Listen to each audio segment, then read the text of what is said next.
परिवार बड़े ही धूम श्री शंकरदास जी के पौत्र गेमन जी का कार्यक्रम संपन्न हुआ। अपने गुरुदेव को बुला करके यह शास्त्री भटके चारों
बलिहारी जाऊं रे, बारी जाऊं रे, बलिहारी जाऊं रे, मारो सदगुरु साहिब आबिया मैं बारी जाऊं रे, मारो सदगुरु साहिब आबिया मैं बारी जाऊं रे, बारी जाऊं रे, बलिहारी जाऊं रे, बारी जाऊं रे, बलिहारी जाऊं रे, मारा सदगुरु साहिब आबिया मैं बारी जाऊं रे, मारा सदगुरु साहिब आबिया मैं बारी जाऊं रे।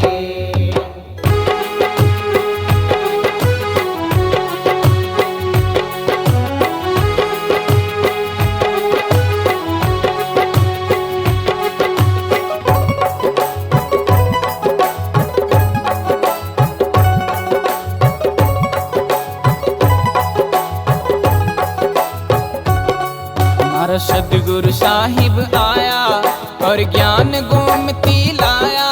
मारा सदगुरु साहिब आया और ज्ञान गोमती लाया। मारा निर्मल हो गई हो, मारा निर्मल हो गई काया, मैं तो वारी जाऊं रे। हो मारा निर्मल हो गई काया, मैं तो वारी जाऊं रे। वारी जाऊं रे, बलिहारी जाऊं रे। वारी जाऊं रे, बलिहारी जाऊं रे। मारा सदगुरु साहिब आबिया, मैं वारी जाऊं रे।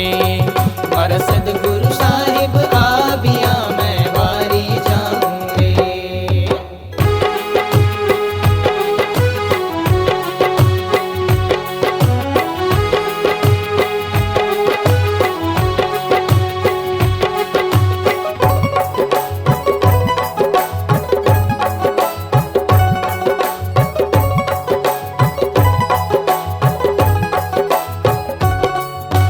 सब सखियां मिल हालो, केसर तिलक लगा लो। सब सखियां मिल हालो, केसर तिलक लगा लो। मैं घना हेद से, मैं घना हेद से लाऊं, मैं वारी जाऊं रे। मैं घना हेद से लाऊं, मैं वारी जाऊं रे। वारी जाऊं रे, बलिहारी जाऊं रे। वारी जाऊं रे, बलिहारी जाऊं रे। मारा सदगुरु साहिब आबिया, मैं वारी जाऊं रे। मारा सदगुरु साहिब आबिया, मैं वारी जाऊं रे।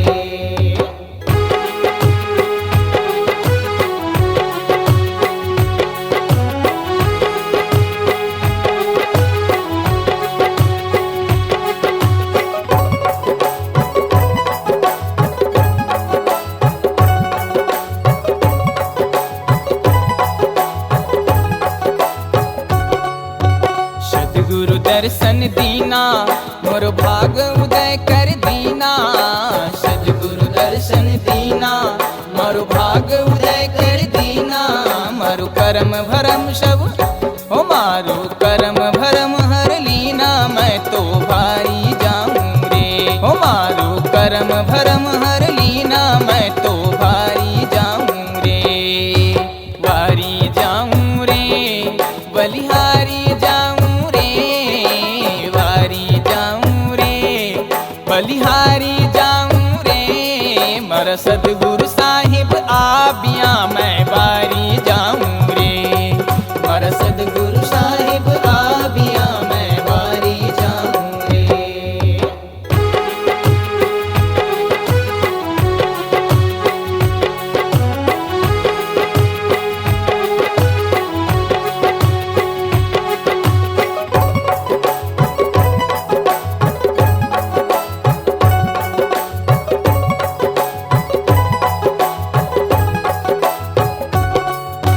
सब सखियां मिल हालो, आरती मंगल गालो।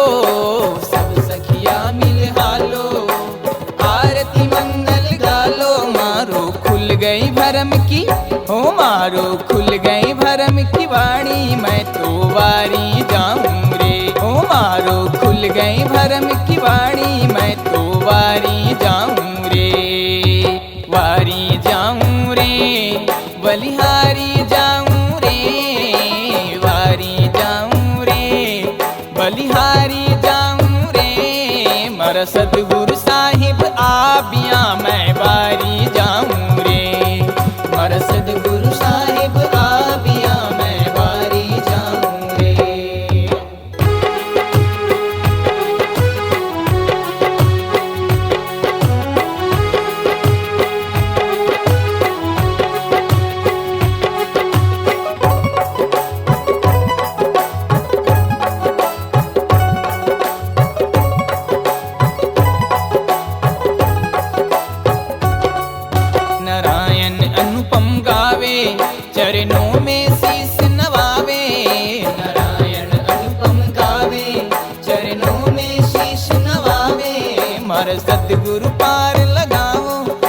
मर सदगुरु पार लगाऊं मैं तो वारी जाऊं रे। मर सदगुरु पार लगाऊं मैं तो वारी जाऊं रे। वारी जाऊं रे, बलिहारी जाऊं रे। वारी जाऊं रे, बलिहारी जाऊं रे। मर सदगुरु साहिब आबिया मैं वारी जाऊं रे। मर सदगुरु साहिब आबिया मैं वारी जाऊं रे। मर सदगुरु साहिब आबिया मैं वारी जाऊं रे। मर सदगुरु साहिब आबिया मैं वारी जाऊं रे। मर सदगुरु साहिब आबिया मैं वारी जाऊं रे।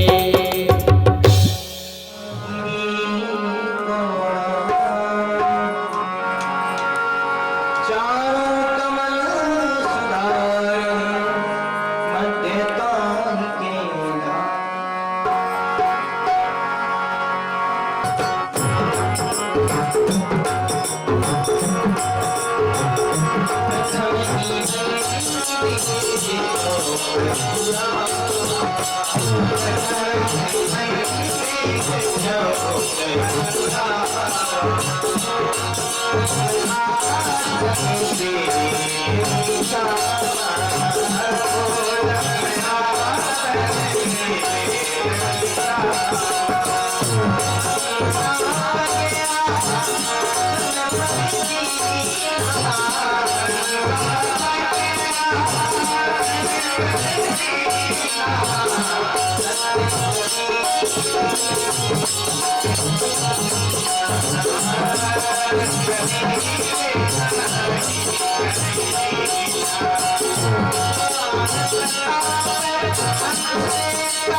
चार गुरुवंश 42 की जय। मंत्री गुरु साहेब की, कुछ पास धर्माधिकारी साहेब की, सकल संत महापुरुषों की, यज्ञकर्ता परिवार की, बंद की जो चाहे लोग की सोचो का विश्वास की बैठे निज वंश की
बोलिए सद्गुरु कबीर संस्थान कुशियाबादी की, पंच श्री हुजूर साहिब की।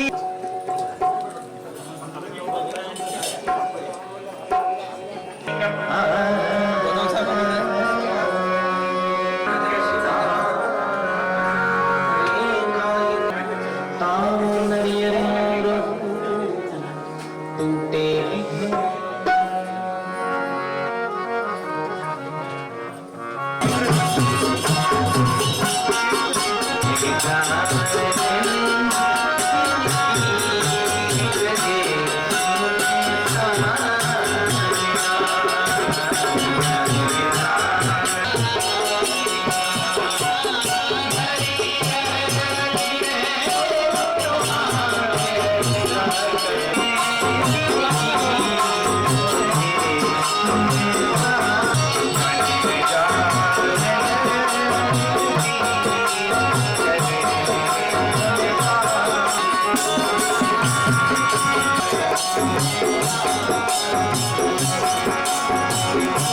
प्रसाद बनाई के साहिब पाए प्रसाद बनाई के सतपुरुष को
Thank you.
बोली सतगुरु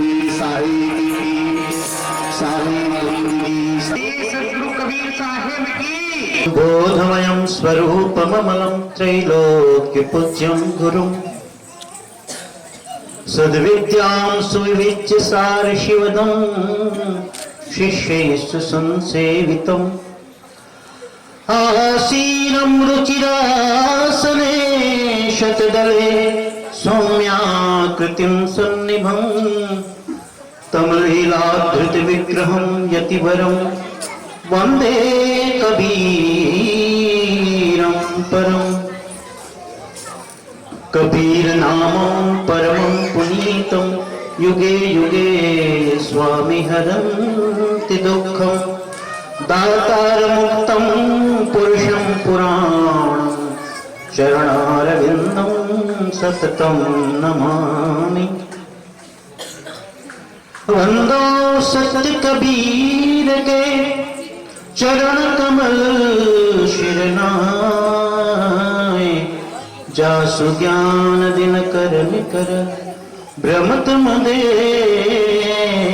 तनुषाय भ्रम छुड़ाय पथ विकट को निकट लखायो नाम ऐसे गुरु को कीजिए कोटि कोटि प्रणाम।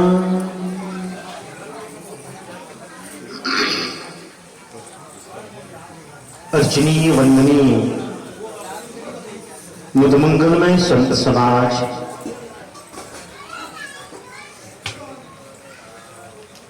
सदगुरु के प्यारे आप सभी हंसजन, सत्यलोकवासी श्री चक्रदास जी, उनके तीनों सुपुत्र, तीनों पुत्र वधुएं, पौत्र पौत्रियां, आप सब लोग यहाँ उपस्थित हैं, उनकी बेटियां यहाँ उपस्थित हैं, उनकी धर्म पत्नी भक्तिमती माता जी यहाँ उपस्थित हैं। पिछले लगभग 5 दिनों से 3, 4, 5, 6, 7, 6 दिनों के पिछले 6 दिनों से आप सब लगातार विवाह के आनंद मंगल में निमग्न हैं और बहुत ही उत्साह, बहुत ही प्रेम और बहुत ही उल्लास के साथ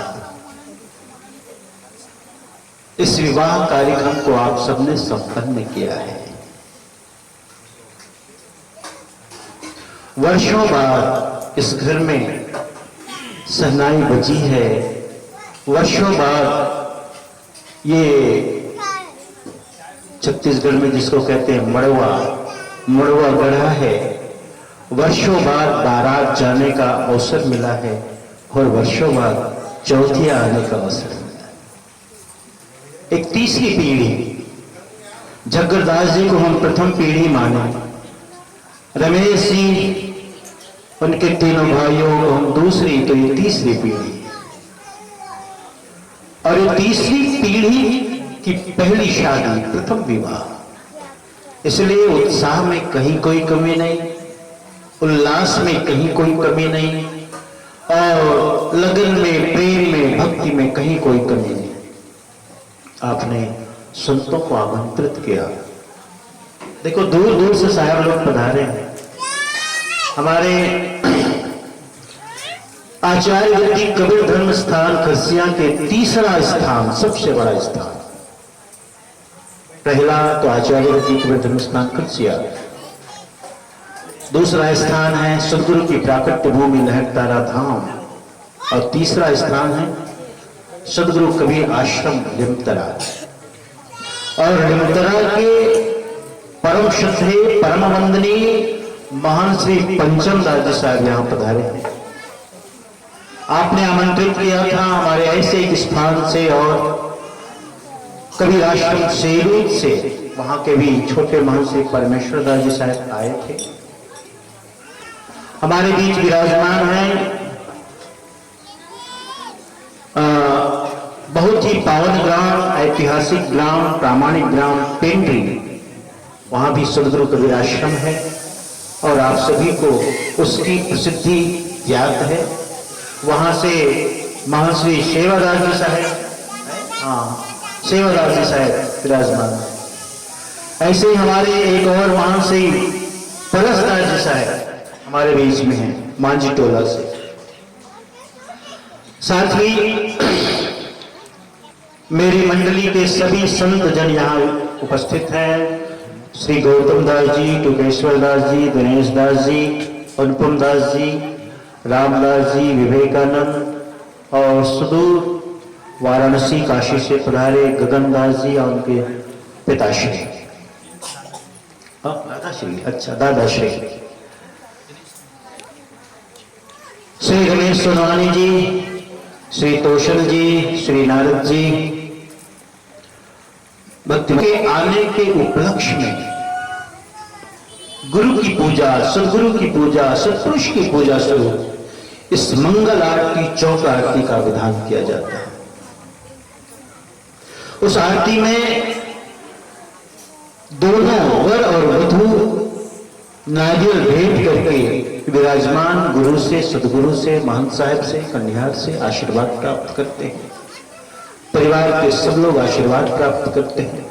एक तरह से आभार प्रदर्शन है, एक तरह से धन्यवाद का कार्यक्रम। कैसे?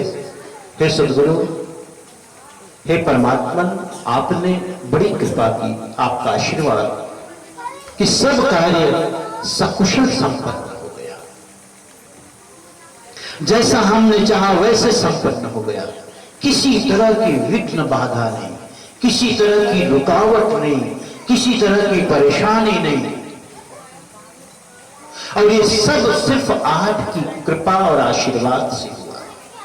इसलिए हम आपका पूजन करते हैं, मानो आपको हम धन्यवाद करते हैं। तो ये धन्यवाद स्वरूप ये मंगल आरती,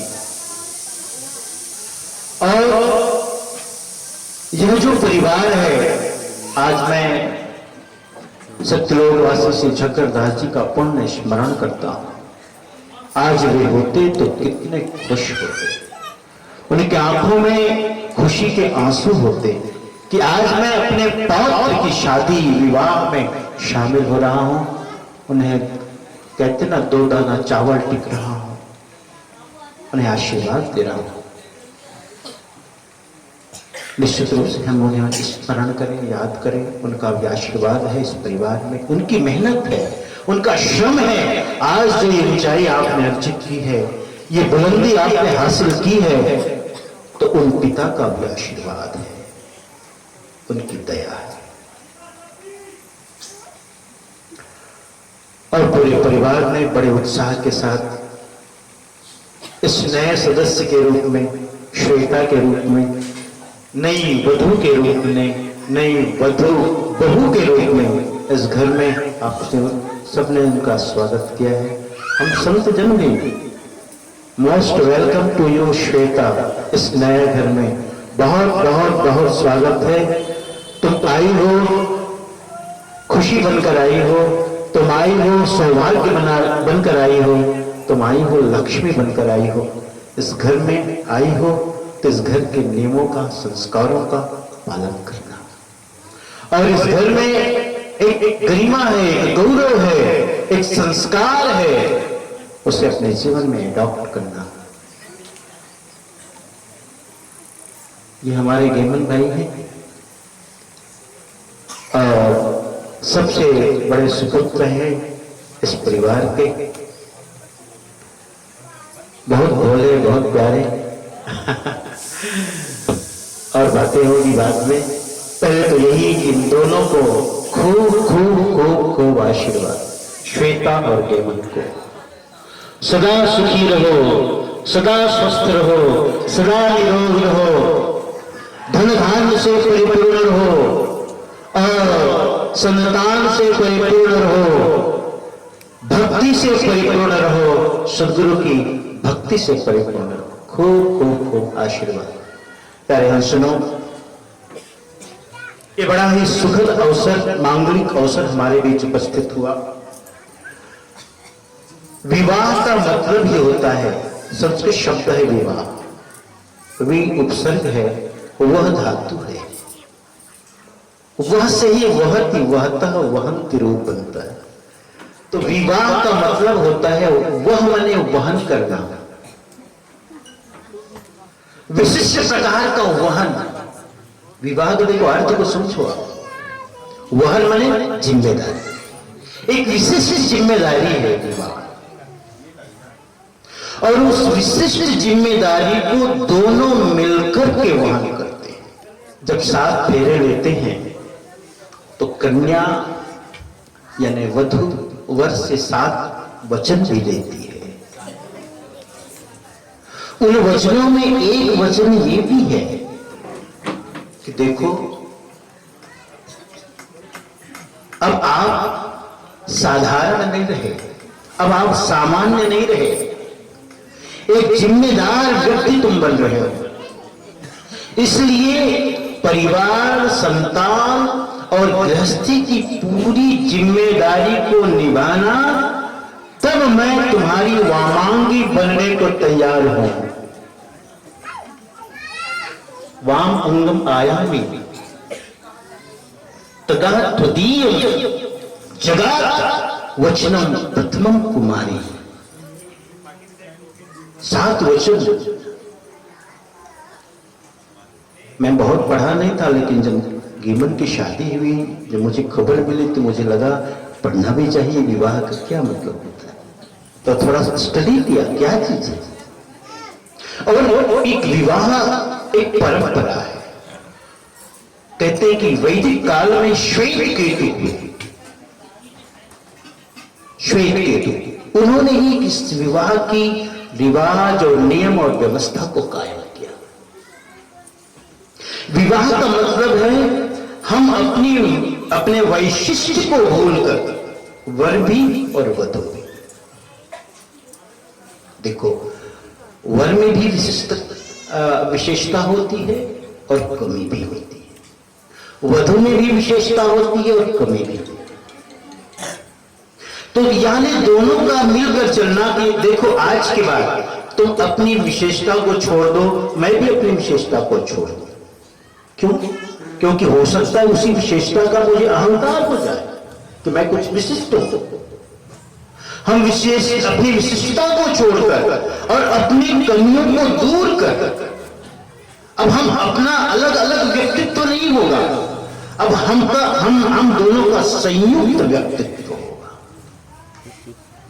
संयुक्त व्यक्तित्व। अब हम दोनों मिलकर संयुक्त रूप से किसी भी कार्य को निभाएंगे, यानी संयुक्त व्यक्तित्व। और मैं एक बात अक्सर कहता हूं शादी के मौके पर, मनुष्य मात्र इम्परफेक्ट है, अपूर्ण है, एक परमात्मा ही पूर्ण है, परफेक्ट है। इसलिए कोई वधु हो या वर हो, कितना ही सुंदर हो, चाहे वधु हो, दुल्हन हो, चाहे दूल्हा हो, कोई ये कहे कि मैं बहुत सुंदर हूं, बहुत सुंदर हूं, फिर भी कहीं ना कहीं तुम में कोई कमी है, किसी की तुलना में। उसी प्रकार वर में भी कोई ना कोई कमी है। तो हम एक दूसरे की कमी को स्वीकार करें, स्वीकार करें। उसको कहने की जरूरत नहीं, कहने से मन में दुख होता है। तो तो चाहे हेमंत के लिए हो चाहे श्वेता के लिए, जब दोनों साथ चलोगे तो एक दूसरे को और अधिक जान पाओ। और जब उस अधिक जानने की यात्रा में कुछ कमियों का भी तुम्हें ज्ञान होगा जिसे तुम्हें पता नहीं, तो क्या करो? अरे ये तो ऐसे है या ये तो ऐसे नहीं, इसे स्वीकार करना। ये मेरा नसीब है, ये मेरा भाग्य है, ये मेरी किस्मत है। तो उस समय सदा इस बात को याद रखना कि परमात्मा ही पूर्ण है, परमात्मा ही परफेक्ट है। और यदि कोई कमी है तो ये मनुष्य होने के कारण, तो हम कमियों को नजरअंदाज करें और एक दूसरे का सम्मान करें। जो मैं 7 वचनों को पढ़ता था मुझे बहुत अच्छा लगा कि एक जगह कन्या कहती है 3 या 4 वचन कि देखो जी, मैं अपनी सखी सहेलियों के साथ बैठी रहूं, परिवार के साथ बैठी रहूं, तो तुम मेरा मजाक मत उड़ाना। कितनी अच्छी बात, कितनी अच्छी बात। अगर मुझ में कोई बात हुई, गलती हुई मुझ में, तो 4 के बीच में तुम मेरा मजाक करो, हंसी उड़ाओ, नहीं, अकेले में कहीं। तो प्रथम जो वचन है वहां से शुरू करो। प्रथम वचन में कन्या कहती है, वधू कहती है कि जब भी कोई व्रत का, उपवास का, धर्म का कार्य हो तो तुम सदा मेरे साथ, मुझे अपने साथ रखना। तब यदि ये वचन तुम्हें स्वीकार हो तब तुम्हारे वाम अंग, देखो वाम अंग, क्योंकि शुरू से ऐसा माना जाता है कि जो नारी है वो वामांगी है पुरुष यानी यूं कहो कि पुरुष के अंदर जो वाम अंग है, बायां अंग है, वो नारी का है, और नारी के अंदर जो दाहिना अंग है वो पुरुष का है। तो वामांगी तभी मैं होंगी, यानी आपकी दुल्हन तभी मैं बनूंगी, आपकी पत्नी मैं तभी बनूंगी जब तुम ऐसे कार्यों में मुझे साथ रखना। कितनी अच्छी बात है। और इसीलिए देखो आज जब ये पूजन का कार्य हुआ तो हमेशा साथ, हमेशा साथ। इसलिए हमारे सनातन धर्म में कथा होती है ना, सत्यनारायण की कथा नहीं होती, तो मैंने सुना है वहां दोनों की गांठ जोड़। हमारे सनातन जीवन में 7 अंक बड़ा शुभ माना गया। हमारे जीवन में 7 ही दिन होते हैं, गिनने होते कि नहीं? 7। अरे सोम, मंगल, बुध, गुरु, शुक्र, शनि, रवि। उसके बाद तो इसी की पुनरावृत्ति है, फिर से सोम, मंगल, बुध। इसलिए तो 7 दिन की कथा होती, भागवत कथा हो तब भी 7 दिन की होती, क्योंकि जीवन में 7 की बड़ी महिमा है। 7 सुर बताया, 7 लोक है, जिसमें सबसे ऊपर जो लोक है वो सत्यलोक, जहां हमारे कबीर पंथ की अवधारणा है। तो हमारे जीवन में 7 का बड़ा महत्व है, 7 शुभ अंक माना जाता है, इसलिए 7 फेरे लिए जाते हैं। और इन 7 फेरों में ये 2 अपरिचित मानव सदा सदा के लिए परिचित हो जाते हैं। अपने यहां जो विवाह के प्रति जो चिंतन है, जो कॉन्सेप्ट है, अवधारणा है, ये 2 शरीरों का मिलन नहीं है। देखो 3 स्टेज है, शरीर, मन और आत्मा। शरीर, मन और आत्मा। कहते हैं कि शरीर से ऊपर मन है, मन से ऊपर आत्मा। इसलिए अपने यहां जो सनातन धर्म में विवाह की अवधारणा कोई करार नहीं है, कोई अनुबंध नहीं है। जैसे और दूसरे नाम दूसरे धर्मों में है, करार है, और करार तोड़ दी भी जाते हैं।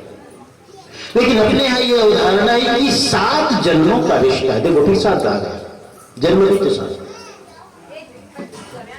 कि मैं 7 जन्म, हम दोनों 7 जन्मों तक साथ रहे। लेकिन हम नहीं तो कहते भी 7 जन्मों की जरूरत नहीं, क्यों जरूरत नहीं है? इसलिए कि हम कहते हैं कि दोनों मिल करके धर्म, अर्थ, काम और मोक्ष, इस चतुष्टय पुरुषार्थ की उपलब्धि करो। और यदि मोक्ष और कल्याण मिल गया तो और जन्म लेने की जरूरत क्या है? तो पहले शरीर से ऊपर उठो, मन से ऊपर उठो आत्मा। और जिनका प्रेम यदि सिर्फ शरीर तक है तो निश्चित है वो बहुत दूर का साथी न बन पाएगा, अंतिम तक वो साथ न दे पाएगा। क्योंकि शरीर का तो धर्म है नष्ट होना, बिगड़ना, फैलना, सिकुड़ना। यही शरीर है जिसकी अवस्थाएं हैं शैशवावस्था, बाल्यावस्था, किशोरावस्था, तरुणावस्था, प्रौढ़ावस्था, युवावस्था, प्रौढ़ावस्था, वृद्धावस्था। अब इन सभी अवस्थाओं में हमारा शरीर बदलता चला जाता है। ये जो बुजुर्ग बैठे कभी जवान थे और ये जो जवान है कभी बच्चे थे। तो इसमें शरीर है, शरीर का धर्म है। तो यदि हम शरीर तक हमारा प्रेम है तो निश्चित है उस प्रेम में परिवर्तन आएगा। लेकिन इसलिए कहा जाता है शरीर नश्वर है, शरीर परिवर्तनशील है। यदि शरीर प्रेम शरीर तक है तो प्रेम में भी परिवर्तन होगा। लेकिन प्रेम यदि आत्मा से है तो आत्मा तो अनश्वर है।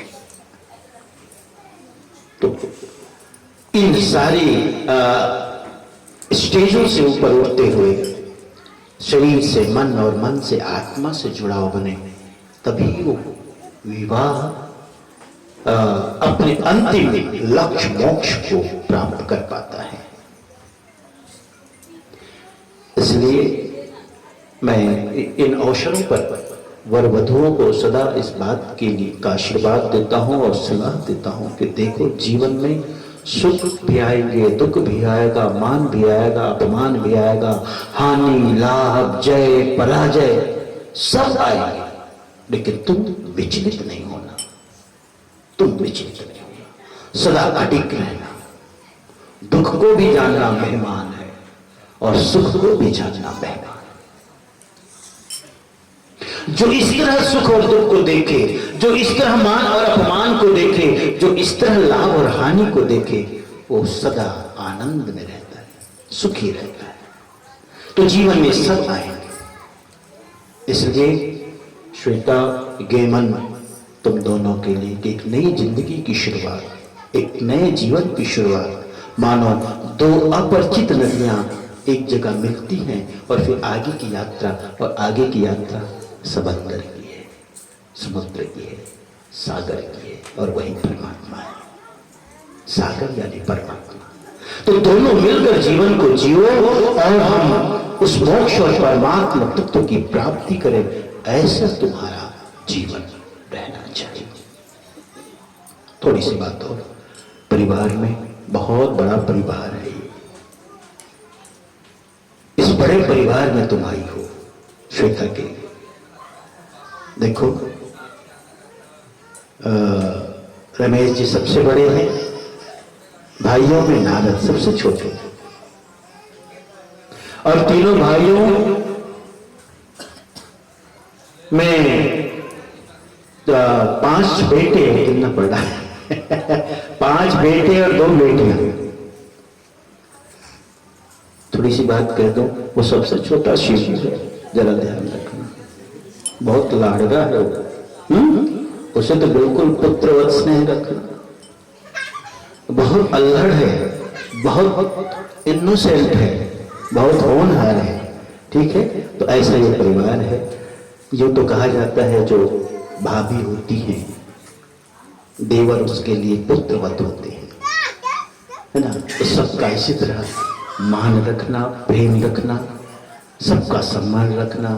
तुम्हारी तीनों सास कही जाएंगी, अब क्या क्या कहोगे मुझे नहीं जाना पता, काकी सास हो, काका सास होते सब, है ना। वो सबको आप जानती हो, सबका ख्याल रखना, सम्मान रखना। तुम बड़ी हो तो बड़ी होने का गौरव भी तुम में हो। बड़े ऐसे नहीं बनते हैं, त्याग से बनते, त्याग का भाव, सबको खिला के खाओ, सबको पिला के पियो, हाँ, सबको सुला के सो, तब ये त्याग दिखाओ। एक छोटी सी कथा कहूं कि ब्रह्मा जी के पास दैत्य गए दानव। दानव जब गए तो कहते हैं कि ब्रह्मा जी, भगवान आप सदा देवताओं का पक्ष लेते हो, आप सदा देवताओं की तारीफ और प्रशंसा करते हो, हम क्या कम हैं? हम किस बात में कम हैं? शक्ति में कम नहीं, वैभव में कम नहीं, किसी बात में कम नहीं, लेकिन सदा देखते हैं हम कि आप हमें गर्वित देखते हो और उन्हें सदा वंदित देखते हो प्रशंसनीय रूप में। ये ठीक नहीं, ये अच्छा नहीं है। लेकिन ऐसा क्यों है, क्या कारण है? उसने कहा ठीक है, समय कभी मैं आपको बताऊंगा। समय आया, कहते हैं एक दिन ब्रह्मा जी ने दोनों को, देवताओं को भी और दानवों को भी, दोनों को भोजन में आमंत्रित किया दोनों को, और खूब 56 प्रकार का व्यंजन, मिष्टान भोजन बनाया गया। 2 लाइन इधर बैठा दी गई दानवों की आगे एक दूसरे के सामने, और 2 पंक्तियों में देवताओं को बैठा दिया गया। 2 पंक्तियों में दानवों को बैठाया गया, 2 पंक्तियों में देवताओं को बैठाया गया। सब प्रकार का भोजन परोसा गया। भोजन परोसने के बाद साहेबंदी होना था, लेकिन उसी बीच में ब्रह्मा जी कहते हैं रुको, एक शर्त है। उनके अनुचर थे वो ये बांस की छोटी छोटी लकड़ियां जिसको खपची कहे, वो ले हाथ में रखा हुआ था। कहा थोड़ा रुको, एक शर्त है, भरपेट भोजन करना है, और लेकिन उससे पहले एक शर्त ये है कि ये जो खपची है बांस की, ये यहां आपकी बांधी जाएगी, यहां से लेके यहां तक। और दानवों के भी हाथ में खपची बांध दी गई और देवताओं के भी हाथ में वो खपची बांध दी गई। ये बंध गया। बंधने के बाद फिर साहेबंदी हुई और सबको कहा गया भोजन आप करें। तो भोजन कैसे करेंगे, आप सोचोगे कैसे भोजन करेंगे? यहां तो लकड़ी बंधी हुई है, ये केवनी मुड़ेगी ही नहीं, तो मुंह में हाथ जाएगा कैसे? तो सबने ऐसे ऐसे दाल भात वगैरह वगैरह सब किया, और हाँ मुंह में ले जाने के लिए ऐसे करे तो जावे ही नहीं। और इतनी सुंदर सुंदर व्यंजन थे तो एक मन तो अधीर हो रहा था, भूख भी लगी थी शायद। और इसी खींचातानी में जो प्रयास करते रहे, किसी की कोई नहीं लगी, किसी की कुछ हुआ, और देवताना तो आपस में झगड़ा करने लगे, मारपीट करने लगे। देवता सामने देख रहे थे, कहे रुक जाओ, ध्यान से देखो, समझो बात को। अगर ये खपची बांध दी गई है तो अकेले अकेले खाना संभव नहीं है, युक्ति से, उपाय से। तो जब उन सबको मारपीट करते हुए देखा, झगड़ते देखा, तो देवताओं ने एक काम किया, उपाय किया। जानते हो क्या उपाय किया? आप बताओ, थोड़ा गेस करो, अनुमान करो, क्या किया होगा? हाँ, देवताओं ने कहा देखो मैं अपनी पत्तल से तुम्हें खिलाता हूं, तुम अपनी पत्तल से मुझे खिलाओ। देवता भरपेट खाए और दानव खा भी नहीं पाए, और झगड़ा और विवाद और लड़ाई में सब कुछ बर्बाद कर दिया।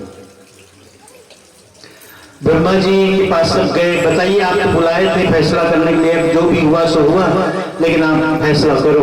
कहे फैसला तो हो गया, निर्णय तो हो गया, देवता श्रेष्ठ क्यों है, ये निर्णय हो गया। ऐसी कथा इसलिए सुनाई मैंने कि हम एक दूसरे का ख्याल रखें। जब हम एक दूसरे का ख्याल रखें तो अपना ख्याल हो जाता है, अपने ख्याल रखने की जरूरत नहीं। हम आपका ख्याल रखें, तुम हमारा ख्याल रखें, फिर अपने ख्याल रखने की क्या जरूरत? ऐसे ही हम परिवार में रहें तो एक दूसरे का ख्याल रखें। इसलिए गेमन के लिए अकेली श्वेता के लिए देश नहीं है ना? गेमन के लिए भी है कि तुम बड़े हो भाई तो बड़े की तरह रहना है, हाँ, बड़ा बन के रहना है, और बड़े के अंदर वैसा ही त्याग हो, प्रेम हो। कभी दूसरे लोग शादी में जा रहे हो, घर में कोई नहीं, तो उस समय कहना पड़ेगा कि मन बोले भाई तुम बन जाओ, मैं आऊं घर में। यही है त्याग, जहां हम अपने शौक को त्याग दें, कुर्बान कर दें छोटों के लिए। छोटों से प्रेम यूं ही नहीं मिलता है, ये त्याग करना पड़ता है, छोटों का मान रखना पड़ता है, तब बात बनती है। इसलिए इन बातों का खूब ध्यान रखना। अच्छा, यहाँ कबीरपंथी परिवार है श्वेता, यहाँ हम संत जन आते रहेंगे, हाँ, इनकी सेवा करनी होगी। और ये संत लोग भी बड़े नखरेबाज भी होते हैं, तुम्हें मैं कह दूं। हाँ, 7 लोग हैं तो किसी को गर्म पानी चाहिए, किसी को ठंडा पानी चाहिए। कोई चाय पीते हैं, कोई चाय नहीं पीते हैं, कोई दूध का पीते हैं, कोई बिना दूध का पीते हैं, और सब तुमको करना पड़ेगा। बोलो, ये सब तुम्हें करना पड़ेगा। संत लोग हैं थोड़े नटखट होते हैं, अब तो काफी ठीक है। पहले गुरुजी उदित नाम साहिब के समय हम देखते सबके अपने अपने रहते थे। किसी को शुगर है तो मैं तो शक्कर वाला नहीं खाऊंगा, और किसी को और कुछ है तो मैं तो मिर्च वाला नहीं खाऊंगा, ये सब होते हैं। खैर, ये सब को जितना तुम सेवा करोगी उतना ही तुम सुखी रहोगे। मैं सदा बहुओं को एक आशीर्वाद एक सलाह देता हूं, उपदेश करता हूं, ध्यान से सुनना श्वेता। सेवा का बैलेंस बनाओ, बस एक ही बात। अभी तुम्हारी उम्र है, जो अवस्था है, इतना तुमसे इतनी सेवा करो, इतनी सेवा करो, इतनी सेवा करो, उस सेवा का बैलेंस बनाओ। जब तुम सास बनोगी, तुम दादी बनोगी, उसी बैलेंस, उसी जमा, सेवा जमा का तुम्हें ब्याज मिलेगी सेवा के ऊपर। इसलिए कभी बहाना नहीं बनाना। कहा होगे बहू श्वेता क्या हुआ? मूड पी रहा थे, एक कॉमन बीमारी है बहू, वो हाथ पी रहा थे, मुड़ी पी रहा थे, हाँ? नहीं, अगर कभी सिर में दर्द भी हो तो जरूरी काम पूर्ण में कर देते, ऐसा भाव है।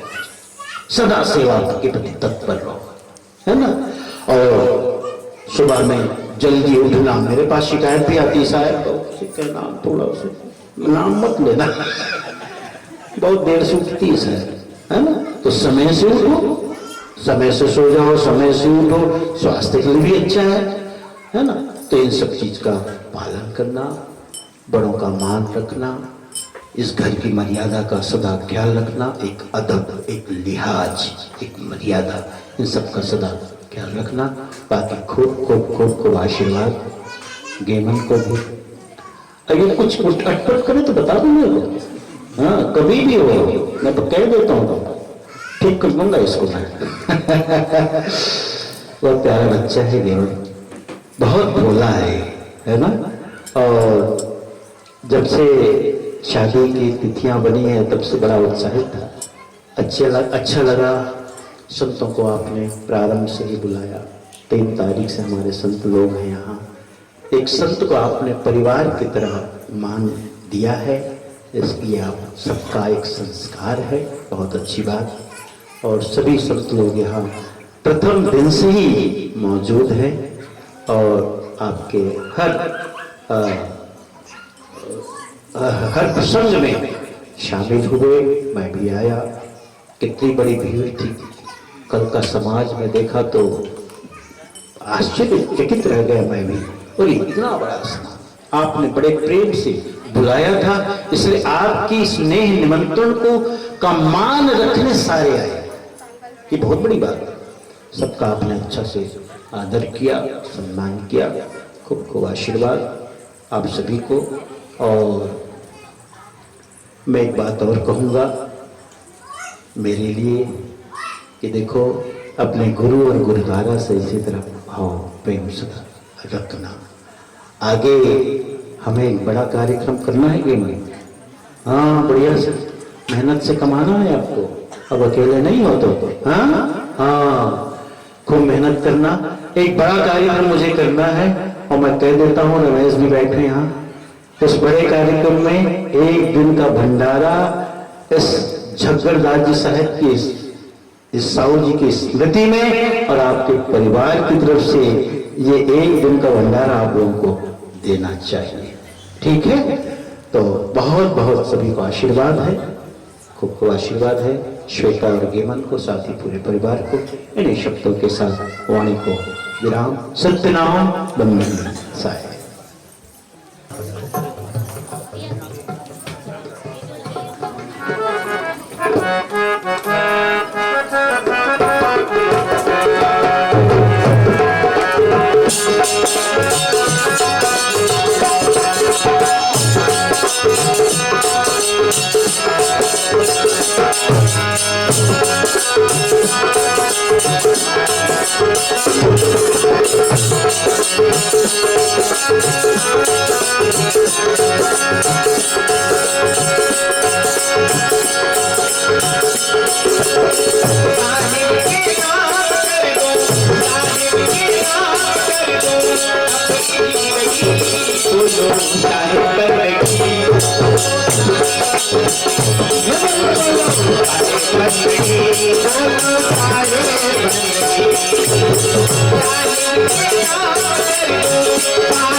अरे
Thank you.